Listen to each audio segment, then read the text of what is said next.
Hello guys and welcome to Manual Education. So this video is very important for all the B.Ed CET aspirants जिन्होंने 2024 में CET का exam attempt किया था. Guys, if you quickly visit to the official website of CET Cell और यहाँ पर अगर आप स्क्रॉल डाउन करोगे so यहाँ पर एक अपडेट आ चुकी है which says document on equated score computation method score calculation for B.Ed. तो B.Ed को लेकर इक्वेटेड स्कोर कंप्यूटेशन मेथड ये रिलीज़ हो चुका है. अब ये क्या होगा इसको समझते हैं. If you click on this so हमारे सामने ये PDF ओपन हो जाएगा. तो इस PDF को चेक करते हैं. CET Cell will be conducting examination on multiple shifts for B.Ed. The candidate will be given different sets of questions in every shift. It is quite possible that in spite of all efforts of maintaining equivalence among various questions papers, the difficulty level of these questions paper administered in different shifts may not be exactly the same. तो इनका कहने का ये मतलब है कि भले इन्होंने कितनी भी कोशिश की हो कि सारे स्लॉट्स में एक ही तरीके की इक्विवेलेंस मेंटेन करने की, बट फिर भी ये पॉसिबिलिटी है कि हर एक स्लॉट में डिफ़िकल्टी लेवल मैटर करेगी, डिफ़र करेगी. In order to overcome such a situation, equated score computation method will be used for ensuring that candidates are neither benefited nor disadvantaged due to difficulty level of the examination. So ये normalise एक तरीके से करने के लिए इन्होंने ये equated score computation method apply किया है सो दैट हर एक स्लॉट में हर एक स्टूडेंट्स के साथ एक कंप्लीट जस्टिस हो, ना ही किसी को ज़्यादा बेनिफिट हो ना ही किसी को ज़्यादा डिसएडवांटेज हो. अब ये कैसे कैलकुलेट करने वाले हैं, तो कुछ स्टेप्स होंगे इसके. स्टेप 1 जो होगा, find the mean and standard deviation of all the students considering it as one group. तो सारे ही स्टूडेंट को एक ही ग्रुप कंसिडर किया जाएगा, उसके अंदर से मीन एंड स्टैंडर्ड डिविएशन निकाला जाएगा. स्टेप 2 जो होगा, find the mean and standard deviation of all the sessions individually. Third step जो होगा, find the standard score of each students with respective mean and standard deviation of the session. Standard score कैसे calculate करने वाले हैं, इसका formula इन्होंने दिया हुआ है, total marks minus mean of the batch divided by standard deviation of the batch. और स्टेप 4 जो होगा, फाइंड द इक्वेटेड स्कोर. अब ये कैसे होगा, इन्होंने यहाँ पर टेबल में भी दे रखा हुआ है. If you scroll down further तो ये टेबल एक सिर्फ रिप्रेजेंटेशनल पर्पस के लिए दिया गया है, इसको एग्जैक्ट डेटा मत मानना. For example, suppose a test was held in 5 session of examinees as per details given below. Allocation of days and shift were done randomly. तो ये बिल्कुल रिप्रेजेंटेशनल पर्पस के लिए ये.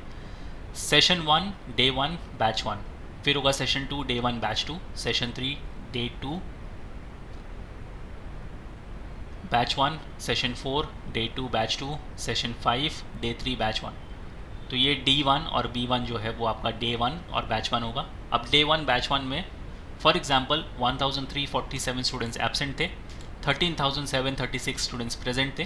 तो टोटल जिन्होंने रजिस्ट्रेशन किया था वो बैच 1 के लिए थे 15,083 स्टूडेंट्स. अब इनका जो हाईएस्ट स्कोर लिया गया है यहाँ पर आउट ऑफ 100 वो है 84, और जो लोवेस्ट स्कोर आया गया है इस पर्टिकुलर बैच का वो है 2. Same goes with day 1 batch 2. 14,989 students इस बैच के लिए रजिस्टर्ड थे, जिसमें से 1,117 स्टूडेंट्स एब्सेंट थे, 13,872 स्टूडेंट्स प्रेजेंट थे. अगेन हाईएस्ट स्कोर जो निकाला गया है वो है 84, और जो लोएस्ट स्कोर इस पर्टिकुलर बैच का आया है वो है 14. तो ऐसे ही करके आप बाकी के सारे बैचेस और डेज चेक कर सकते हो और उनका highest score and lowest score check कर सकते हो. If you scroll down further, standard score and equated score for each batch will be computed as follows for each batch. अब यहाँ पर रोल नंबर दिए गए हैं, एग्जामिनी नेम ABC1, बैच कौन सी थी, total number of questions 100, attempted questions भी 100, incorrect answer. अब टोटल नंबर ऑफ क्वेश्चंस 100 थे, आपने 100 के 100 अटैम्प्ट किए, क्योंकि यहाँ पर नेगेटिव मार्किंग नहीं है तो आपने 100 के 100 क्वेश्चंस अटैम्प्ट कर लिए. उसमें से इनकरेक्ट आपके थे 16, करेक्ट आंसर्स थे 84, तो टोटल मार्क्स आपको मिलता है 84. ठीक है, यहाँ तक क्लियर है. सेकेंड स्टूडेंट के लिए भी सेम जाता है कि 100 में से उस पर्टिकुलर स्टूडेंट ने 18 इनकरेक्ट अटैम्प्ट किए और 82 करेक्ट अटैम्प्ट किए, तो टोटल मार्क्स उसको मिले 80.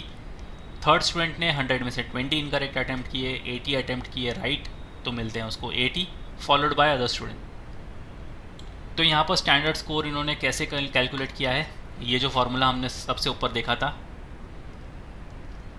एग्जामिनी नेम अगेन ABC1 जो स्टूडेंट का नाम होगा, batch day 1 batch 1, total score जो इसको यहाँ पर मिला था 84, वो टोटल स्कोर यहाँ पर आ जाएगा 84। टोटल नंबर ऑफ मार्क्स, कितने मार्क्स का ये पेपर था 100।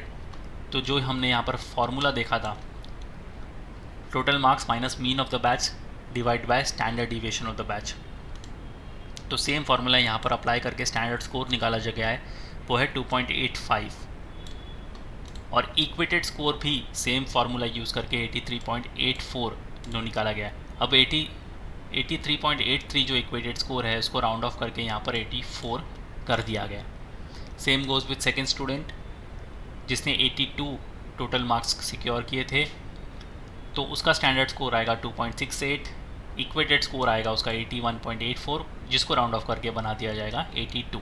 तो अगर हम राउंड वाइज देखें तो हर एक राउंड में जो भी इनका इक्वेटेड स्कोर है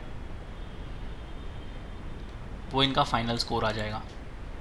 तो आप फार्मूला देख सकते हो, टेबल भी आपके सामने, आप इससे भी अंदाज़ा लगा सकते हो।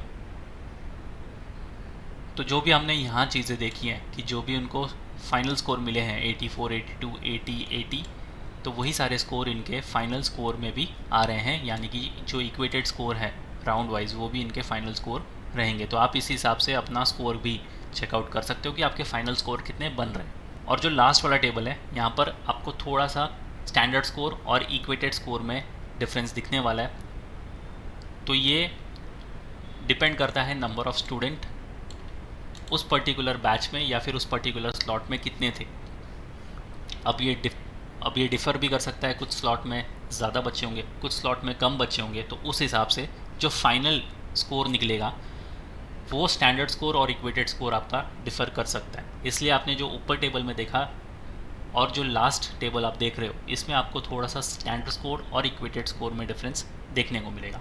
बाकी ये पूरा का पूरा टेबल जो है एक रिप्रेजेंटेशनल पर्पस के लिए, सो दैट आपको एक थोड़ा सा आइडिया मिल जाए इक्वेटेड स्कोर कैसे कैलकुलेट होगा, सो दैट आपको आगे जाके कोई कन्फ्यूजन ना हो। So yes guys, that was it for the video. I hope आपको इस वीडियो के बाद समझ में आ जाएगा कि इक्वेटेड स्कोर और स्टैंडर्ड स्कोर कैसे काउंट करने वाले हैं। If you still have any doubt inquiries you can write down in the comment section, और शेयर कर दो ये वीडियो अपने सारे फ्रेंड्स के साथ भी, सो दैट उनको भी अपडेट पता चल जाए। और ऐसे ही क्विक अपडेट नोटिफिकेशंस के लिए चैनल के साथ बने रहिए मैन your BEd entrance, so that आपसे कोई भी अपडेट मिस ना हो।